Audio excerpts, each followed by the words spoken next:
नमस्कार, मैं हूं पंकज झा और आप मेरे साथ देख रहे हैं अंदर की बात। आज बात कि आखिर मायावती करेंगी क्या, यानी 2024 के लोकसभा चुनाव में मायावती की मीटिंग चल रही है यहाँ पर और ये जो नेता हैं बीएसपी के उनको बुलाया गया है। 3 जो राज्य हैं, 5 राज्य इनफैक्ट, और 2 राज्यों के विधानसभा चुनाव में बीएसपी इस बार गठबंधन में चुनाव लड़ी थी, जिसमें मध्य प्रदेश और छत्तीसगढ़ भी था।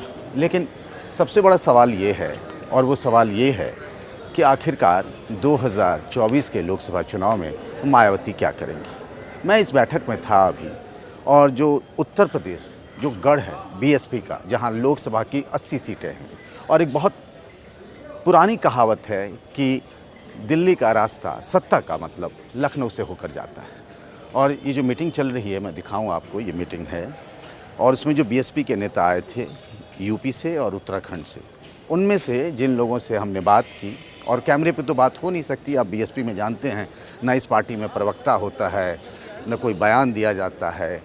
बीएसपी का कल्चर अलग है। अधिकतर नेताओं से जो हमने बातचीत की बिना कैमरे के, तो उन्होंने अपने मन की जो बात बताई है वो बात बेहद चौंकाने वाली है। बात यह है, इनमें से अधिकतर नेताओं की राय ये है कि मायावती जो एकला चलोरे यानी अकेले चुनाव लड़ना चाहती हैं लोकसभा चुनाव, उनके नेता ऐसा नहीं चाहते। उनके नेता चाहते हैं किसी तरीके से हम गठबंधन में चुनाव लड़ें। अगर अकेले चुनाव लड़ेंगे तो फिर पार्टी की हालत ख़राब हो सकती है। 2022 का विधानसभा चुनाव ही देख लीजिए ना, यूपी का बीएसपी अकेले लड़ी और विधानसभा में 1 सीटें मिली। तो अभी जो है देश में वक्त ये है कि गठबंधन का, तो क्या मायावती के पास अब 2 विकल्प बचते हैं।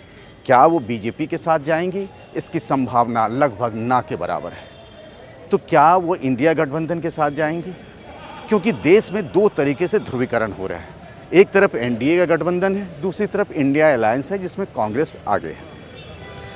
अब अगर पिछले ही लोकसभा चुनाव की बात करें 2019 में, तो मायावती समाजवादी पार्टी के साथ मिलकर लड़ी थी। तो जिस मायावती की पार्टी को 2024 में, जिसका खाता भी नहीं खुला था, उस मायावती की पार्टी को 5 साल बाद अखिलेश यादव से गठबंधन करने का फ़ायदा ये हुआ कि 0 का ग्राफ 10 तक पहुंच गया।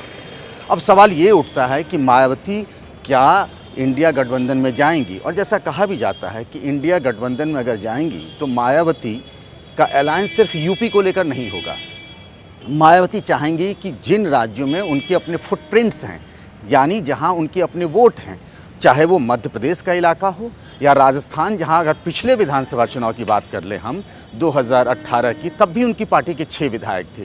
तो मायावती चाहेंगी कि वहां भी एक लोकसभा सीट उन्हें मिल जाए, मध्य प्रदेश में भी हो जाए। तो एक लार्जर अलायंस पार्टनर चाहती। कांग्रेस के अधिकतर नेताओं से जो हमने बात की, अगर उनके पास हमने विकल्प रखा कांग्रेस के नेताओं के, यूपी के कांग्रेस नेताओं से, कि आप समाजवादी पार्टी के साथ ज़्यादा कंफर्टेबल होंगे अलायंस में या बीएसपी के साथ, अधिकतर नेताओं की राय ये है कि बीएसपी के साथ जोड़ने में उनका ज़्यादा फायदा है।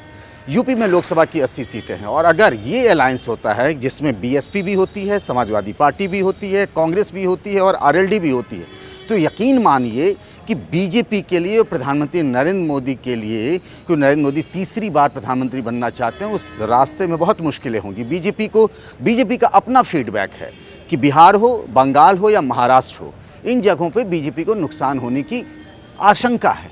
ऐसे हालत में जो उसका सबसे कंफर्ट जोन वाला एरिया है, यानी यूपी है, गुजरात है, अगर वहाँ यूपी में इस तरीके के अलायंस हो जाता है तो मुश्किलें बढ़ सकती हैं प्रधानमंत्री नरेंद्र मोदी के लिए। मुश्किलें बढ़ेंगी अखिलेश यादव के लिए भी। वो इसीलिए कि लोकसभा की 80 सीटें मायावती चाहेंगी कम से कम वो अधिक सीटों पर लड़े। तो जो गठबंधन पहले समाजवादी पार्टी, आरएलडी और कांग्रेस के इंडिया का दिख रहा था, उसमें अगर मायावती चली आती हैं तो अखिलेश के कोटे में कम आएंगी। लेकिन मायावती क्या फैसला लेती हैं, उनके नेता कुछ और चाहते हैं, क्या मायावती अपने नेताओं की बात सुनेंगी, ये गौर करने वाली बात होगी। आज के लिए बस इतना। आपकी क्या राय है, क्या मायावती को इंडिया अलायंस में जाना चाहिए या बीजेपी में? आपकी राय का इंतज़ार रहेगा। आप अपनी राय ज़रूर रखिएगा। तब तक अपना ख्याल रखिएगा। नमस्कार।